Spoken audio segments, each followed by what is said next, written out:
السلام علیکم ورحمۃ اللہ وبرکاتہ۔ اعوذ باللہ من الشیطان الرجیم، بسم اللہ الرحمن الرحیم۔ وَإِن تَعْجَبْ فَعَجَبٌ قَوْلُهُمْ أَإِذَا كُنَّا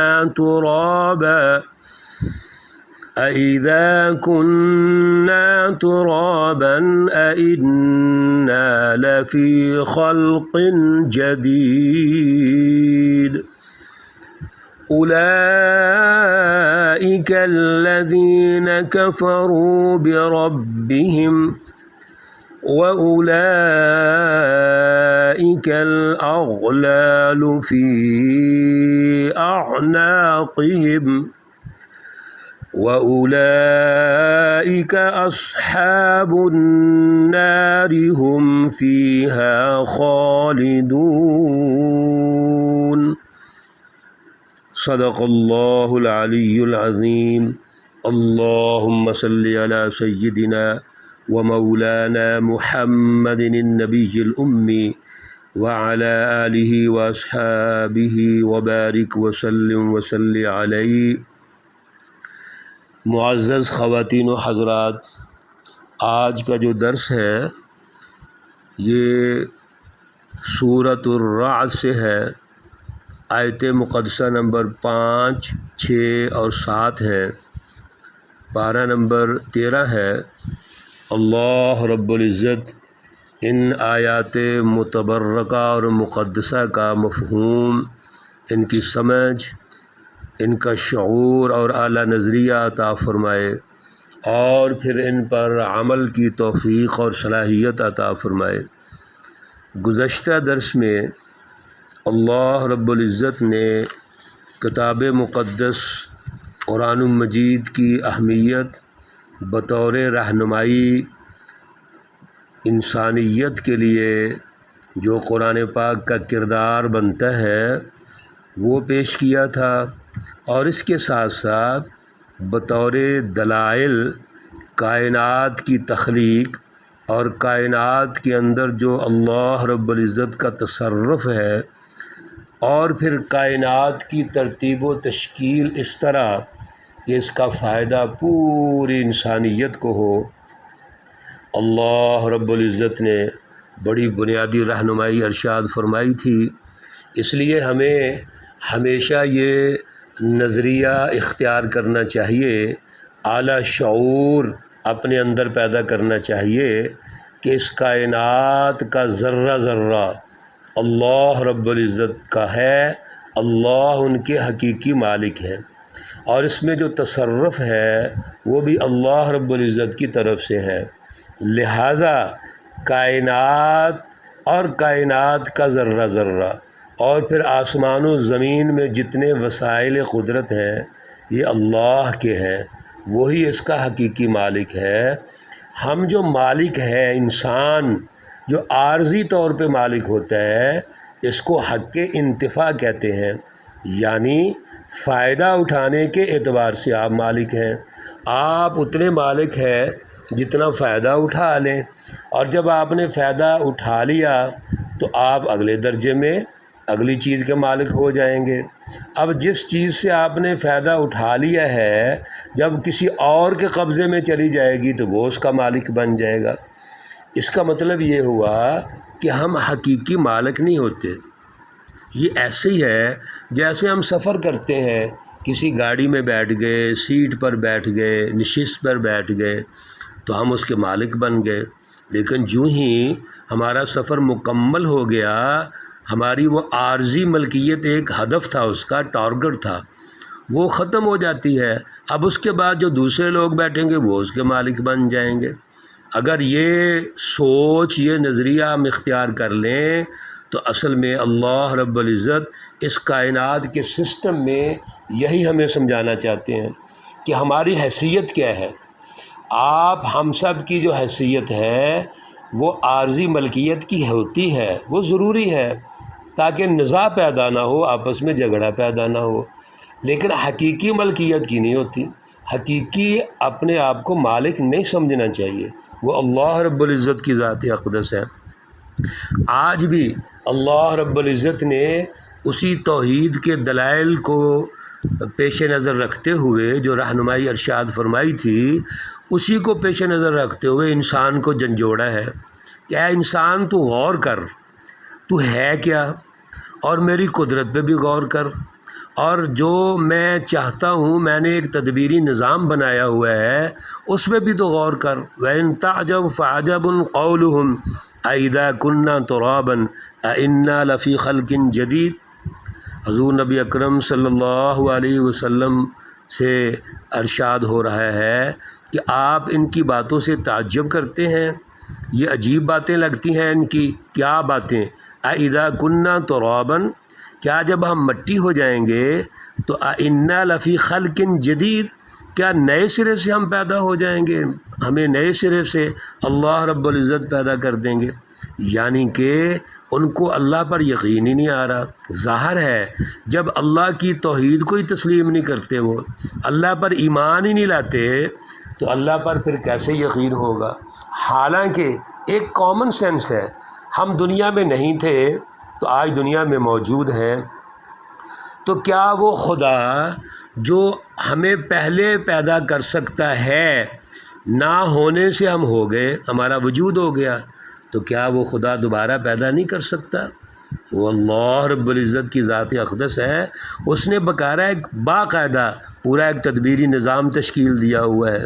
اولئک الذین کفروا بربہم، اللہ رب العزت ارشاد فرماتے ہیں اصل میں یہ وہ لوگ ہیں جنہوں نے اپنے رب کا کفر کیا، انکار کر دیا۔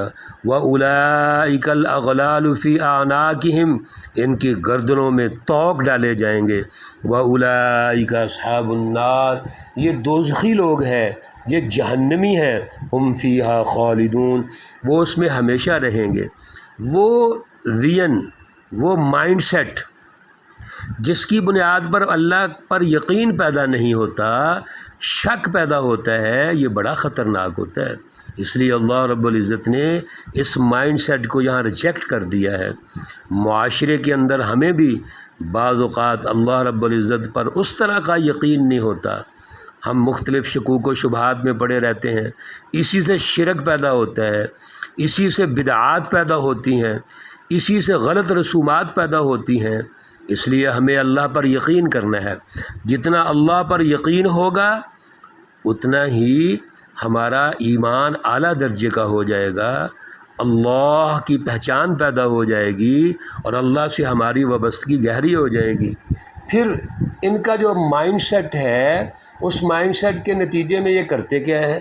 وَيَسْتَعْجِلُونَكَ بِالسَّيِّئَةِ قَبْلَ الْحَسَنَةِ، دو چیزیں ہیں، ایک ہے حسنہ، اچھائی، یعنی اللہ کی رہنمائی، اللہ رب العزت کے اعلیٰ نظریات، وہ شعور، وہ سوسائٹی کی مینجمنٹ، ایک یہ راستہ ہے۔ دوسرا ہے کہ جب اس راستے پر نہیں چلیں گے تو اللہ تعالیٰ کی پھر تنبیہ آتی ہے، عذاب آتا ہے۔ تو یہ عذاب کو رہنمائی حاصل کرنے سے پہلے ہی طلب کر لیتے ہیں، بجائے اس کے کہ رہنمائی پہ چلیں، اللہ کے نبیوں کا ساتھ دیں، حزب اللہ کا ساتھ دیں۔ یہ کہتے ہیں الٹا کہ اللہ تعالیٰ اگر عذاب لانا چاہتا تو لے آئے، وہ کیوں نہیں آتا؟ چنانچہ اللہ سے عذاب کی طلب کرتے ہیں، حالانکہ وقد خلت من قبلہم المثلات، اس طرح کے جو عذاب ہیں ان سے پہلے جو اقوام گزری ہیں جنہوں نے کفر کیا، شرک کیا، حزب اللہ کا انکار کیا، اللہ کی جماعتوں کے مقابلے میں آئے، طاغوتی نظام قائم کیے، ان پر اللہ کا عذاب آیا ہے، لیکن اس کے باوجود یہ بات کو سمجھتے نہیں ہیں۔ وَإِنَّ رَبَّكَ لَذُو مَغْفِرَةٍ لِلنَّاسِ عَلَىٰ ظُلْمِهِمْ، اور اللہ رب العزت تو پھر بھی معاف کرنے والے ہیں، وہ تو انسانوں کی ان تمام زیادتیوں کے باوجود بھی معاف کرنے والے ہیں، لیکن جب اللہ کی گرفت ہوتی ہے وَإِنَّ رَبَّكَ لَشَدِيدُ الْعِقَابِ، تو اللہ کا جو عذاب ہوتا ہے وہ بڑا ہی سخت ہوتا ہے۔ وَيَقُولُ الَّذِينَ كَفَرُوا، اور یہ مائنڈ سیٹ کیا کہتا ہے، یہ کافر کیا کہتے ہیں، لولا انزل علی آیۃ من ربی، کیوں اللہ رب العزت کی جو نشانیاں یہ بتا رہے ہیں وہ نازل کیوں نہیں ہو رہی؟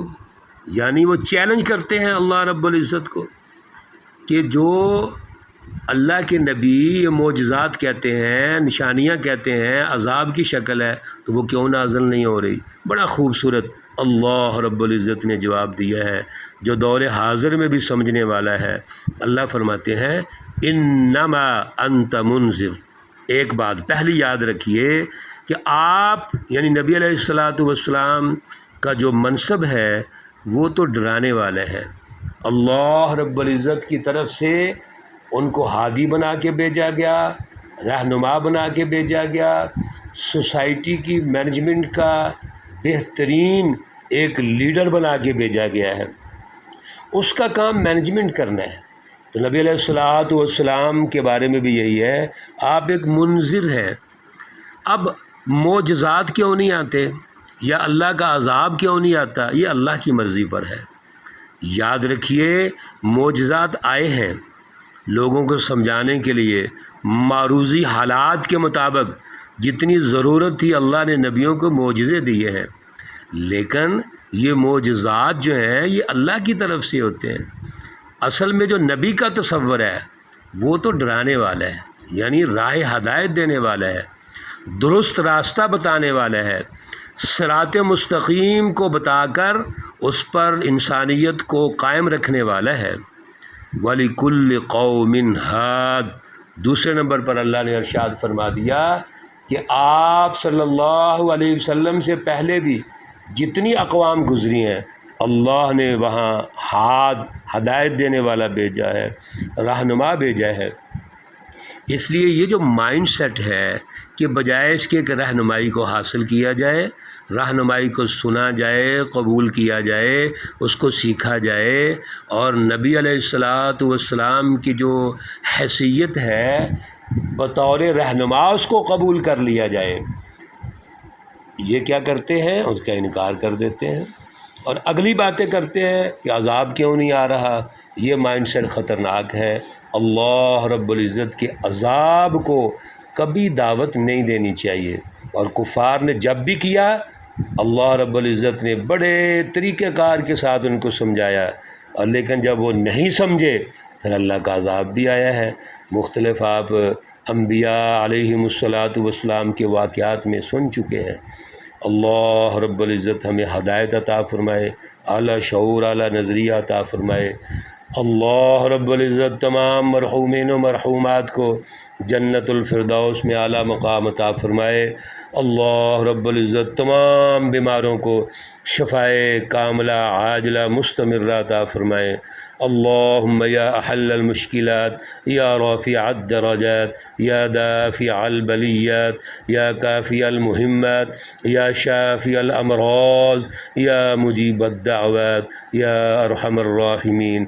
ربنا تقبل منا انك انت السميع العليم وتب علينا انك انت التواب الرحيم، وصلى الله تعالى على النبي الأمي محمد وعلى آله وأصحابه أجمعين برحمتك يا أرحم الراحمين۔ السلام عليكم ورحمة الله وبركاته۔